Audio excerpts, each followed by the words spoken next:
গুজব ছড়িয়ে গার্মেন্টসে অস্থিরতা সৃষ্টি করা হচ্ছে বলে অভিযোগ করেছেন শ্রম উপদেষ্টা।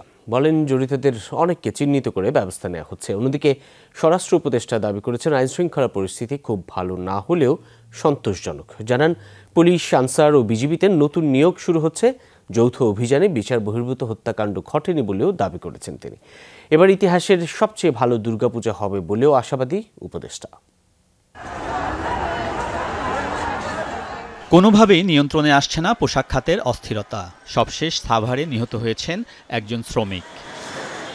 আইন শৃঙ্খলা সংক্রান্ত উপদেষ্টা পরিষদের বৈঠকে পোশাক খাত, দুর্গাপূজা, পার্বত্য চট্টগ্রাম, মাদকসহ সার্বিক পরিস্থিতি নিয়ে আলোচনা হয়েছে। দীর্ঘ বৈঠক শেষে শ্রম উপদেষ্টা শ্রমিক নিহতের ঘটনায় দুঃখ প্রকাশ করেন। বলেন, গুজব সৃষ্টি করে হামলার নেতৃত্বদানকারীরাই প্রথম গুলি ছুড়েছে। এরই মধ্যে বিশৃঙ্খলার ঘটনায় জড়িত অনেককে চিহ্নিত করা হয়েছে। প্ল্যান করে শ্রমিকদেরকে নামানো হয়েছে এবং সেখান থেকে গুলি করে পরিস্থিতিটাকে উস্কে দেওয়া হয়েছে। গুজবটা যারা ছড়িয়েছে এবং শ্রমিকদের ভেতর অনুপ্রবেশ করে যারা গুলি করেছে তাদেরকে আইডেন্টিফাই করা হচ্ছে, কিছু আইডেন্টিফাই করা হয়েছে, তাদেরকে আমরা আইনের আওতায় নিয়ে আসবো। শ্রম উপদেষ্টা বলেন, যেসব মালিক শ্রমিকদের বেতন না দিয়ে পালিয়ে আছেন তাদের আইনের আওতায় আনা হবে। যেই যৌথ বিবৃতিটা এসেছে সেখানে আপনারা জানেন মালিক পক্ষ, শ্রমিক পক্ষ উভয় পক্ষই কিন্তু স্বাক্ষর করেছে।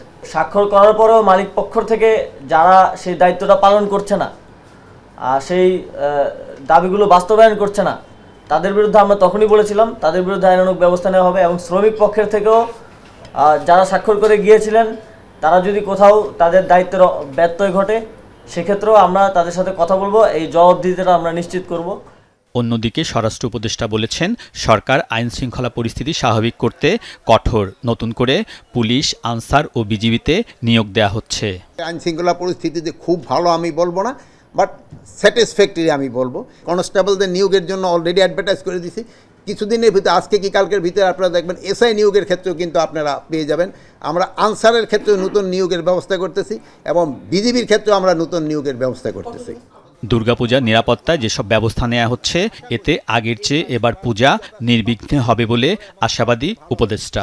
পূজাটা যেন একেবারে নির্বিঘ্নে হতে পারে, এই জন্য আমাদের যত ধরনের পদক্ষেপ নেওয়া আমরা তা নিব এবং আমরা আশা করব এবারের পূজা যত পূজা হয়েছে ওর থেকে এইবারের পূজাই সবচেয়ে বেশি ভালো হবে। স্বরাষ্ট্র উপদেষ্টা বলেন, পার্বত্য চট্টগ্রাম পরিস্থিতি স্বাভাবিক হয়ে এসেছে। মাজার ও দরগা নিরাপত্তা দিচ্ছে সরকার। যৌথ অভিযানে বিচার বহির্ভূত হত্যাকাণ্ড ঘটেনি বলেও দাবি করেছেন উপদেষ্টা। যৌথ অভিযানে আলমগীর স্বপন, যমুনা নিউজ, ঢাকা।